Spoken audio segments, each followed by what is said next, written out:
let's play pretend, but not that Disney foolishness you grew up on. What if tomorrow every man on this planet just stopped working? No construction, no trucking, no lights, no food, no defense, 30 days, no men. Would the world girl boss its way to survival? Or would it collapse under its own attitude? Let's find out. Ain't that a man? Everyone loves to say, we're all equal. Cute idea. Reality check?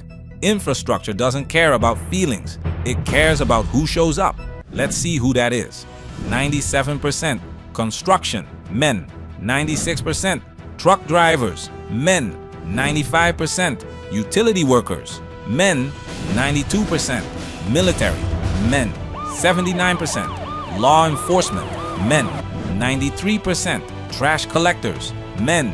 88% software engineers, men. So yeah, TikTok influencers aren't gonna fix the power grid. You unplug these men, your Wi-Fi, your DoorDash, your Netflix and chill, dead on arrival. These jobs aren't glamorous. No filters, no ring lights, no hashtag Monday motivation. Just back pain, busted knuckles, and overtime. These guys build your roads, keep your lights on at 3 a.m. and patch up water mains while you dream about becoming a millionaire influencer. And guess what? Nobody thanks them. But without them, everything stops. So what happens when the men disappear? Day 1 to 3, flights grounded, subways frozen, buses dead, garbage piles up. Surprise, rats love euphemism too.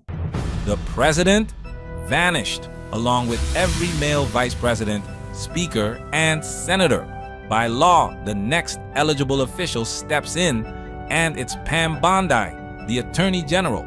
Suddenly, she's the acting president, thrust onto a platform without a stage, because authority isn't power without people to carry it out.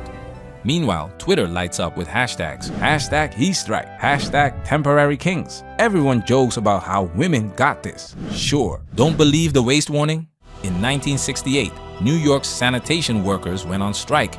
By day 3, 30,000 tons of trash buried the sidewalks. One city, 3 days, a mountain of rot. Now picture that everywhere. Day 4 to 7. Then reality swings a hammer. Gas stations bone dry, grocery shelves empty, hospitals ration oxygen, no supply trucks coming. 911 rings and rings. Nobody left to answer.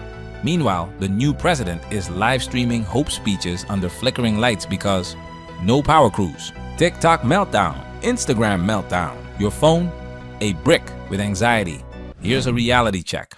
Back in 2022, Canada lost just 10% of its truck drivers because of a vaccine mandate. Within days, grocery shelves in Alberta were bare. The premier called it a crisis. Now picture all the drivers gone.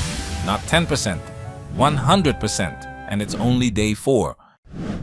By day 10, it's pitch black, literally and mentally. Rolling blackouts, sewage bubbling in the streets, faucets coughing sludge. Your fridge, dead. Your phone, dead. Hope, deader. And if you think this is doomer fiction, think again. In 2021, Texas froze for just 4 days. 200 plus people died from hypothermia, carbon monoxide poisoning, house fires, and burst pipes flooding entire neighborhoods.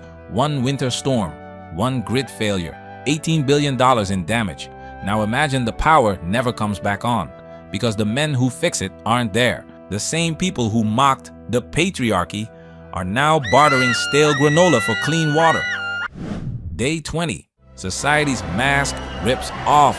Looting at brunch time. Cops outnumbered. Some officers just don't come back. Fires rage in abandoned stores and apartment blocks. No firefighters to knock them down. Chemical spills, gas leaks, explosions. No hazmat crews left to contain it. Small neighborhoods barricade streets, arming themselves with bats and kitchen knives. Remember Hurricane Katrina?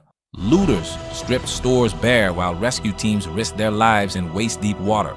That chaos cost over $125 billion in damages and took years to rebuild. And that was just one city, one storm for a few days. Now picture that same raw desperation, but spread across an entire country with no rescue teams coming this time. The same people who said men are replaceable now whisper, where did all the good men go? Day 30.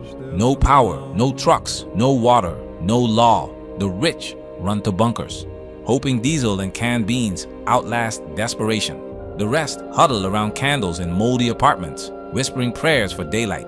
Cities become tombs. Disease creeps through flooded basements and rat-infested streets.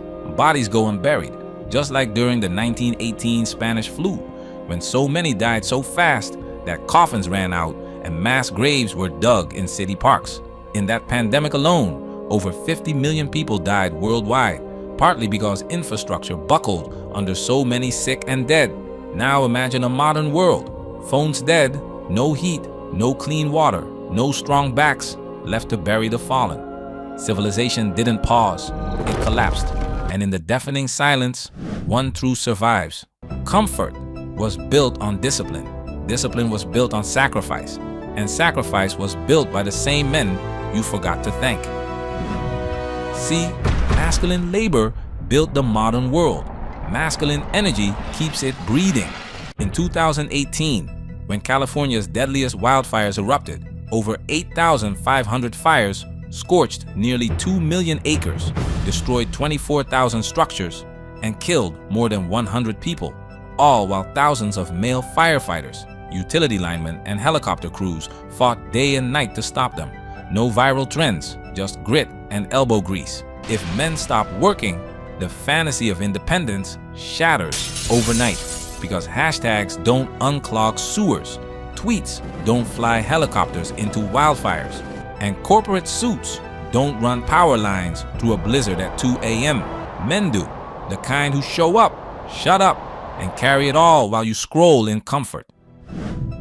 But what do they get for this? Mockery, blame, told they're toxic. Yet they still show up. Why? Because purpose beats applause, duty beats dopamine. But never forget, if they vanished for just a month, this empire of convenience crumbles fast, while many sat safe, scrolling past the wreckage, never realizing who kept the lights on. In 2020, male truckers didn't get to stay home. They drove through the pandemic with exposure risk, delivering food, medicine, and gear, while many sat safe.